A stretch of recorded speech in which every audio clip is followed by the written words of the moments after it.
Hi, and welcome to my ISU personal appreciation video. The novel that I chose was The Great Gatsby by F. Scott Fitzgerald. So, why did I pick this novel or the author? So, on the left here is the novel that I chose, and on the right is the author, F. Scott Fitzgerald. So, I chose this because it's a timepiece written in the 20s about the 20s. It's considered one of the great American novels. It's a classic, and I want to see if it lived up to its name. I also want to see why so many high schools include this novel in the curriculum, because I've seen other people talk about it and I wondered, why is this such a big thing? Why is it so popular? And I didn't exactly choose a novel for the author, more because of the plot and because why is everyone reading this? And I also thought that it gives a timeless insight into human nature because it's from the 20s and was also written during the time that F. Scott Fitzgerald lived in. So, movie versus the novel, a comparison. So, I found that this is one of the few examples where the movie actually does justice to the novel, which is actually super rare, and it doesn't happen a lot because I've read so many novels that have um, major movies, and a lot of things are missing from it. But I found that this movie actually it includes almost every plot point from the novel. So many specific quotes, and the themes are the same from the novel to the movie. So some of the quotes that are included is like this one. Jay, they're a rotten crowd. They're worth the whole damn bunch put together. So there's that one, which is from near the end of the movie or the novel, and it's word for word the same thing. Or there's this And I one. wept. I'm glad it's a girl. And I hope she'll be a fool. That's the best thing a girl in this world can be. A beautiful little fool. So those are word for word the same exact quote from the novel, and sometimes there's more quotes in this, like in the beginning of the novel. Nick is narrating, and he also that's how the beginning of the movie starts out.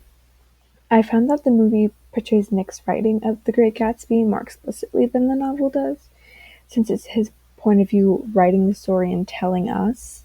It's complicated to explain, but it's more evident when you actually watch the movie, and you can tell right from the beginning. I also found that the clothes are very accurate to the time.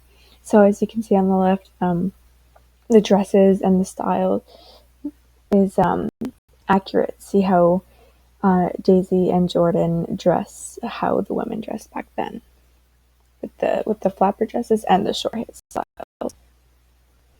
So my thoughts on the novel. So I really like the themes of it. It shows the darker side of the jazz age rather than just the parties of the Roaring Twenties, like how corrupt America can be, even with like his wealth and everything. Gatsby, he never really fit into the old money crowd, and even with George and Myrtle from the Valley of the Ashes, they never gained a higher status, even if they worked all their lives, and they kept chasing that. So I found that um, the themes were good, and how it portrays the decline of the American dream was excellent. It wasn't too long of a novel, um, so it was easy to, if you didn't understand it the first time, it's very easy to read, only 100 something pages, which is good. Also, going back on the movie, it is around 2 hours long, and the novel is about 100 pages, so it makes it easier to incorporate all of the aspects of the novel into the movie. Anyways, back on this. Um, I found it was an interesting thing to read because it's not modern literature. So the language, the etiquette, the mannerisms of that society are different. So reading a novel that's based in the time it was written, it shows the readers what it's like to live during that era. And we can also see through the eyes of the author, F. Scott Fitzgerald. it was also if it was written now, themes would be completely different considering how society is different now than it was back then. Like the American dream is somewhat different and social classes are still separated, but people can still live a comfortable life without being rich or like as rich as Tom and Daisy were or even Gatsby. But still, the rich still act superior from what I've seen in the media. Like that's my opinion of things, my point of view. But we don't really know if that'll ever change. And yeah, I recommend the novel. There's a reason why it is taught in classrooms everywhere. It's a good book with good themes, and yeah, these are my sources. These are the images that were sourced in my slides, and these are the videos that I found. Thank you for listening. I hope you enjoyed it.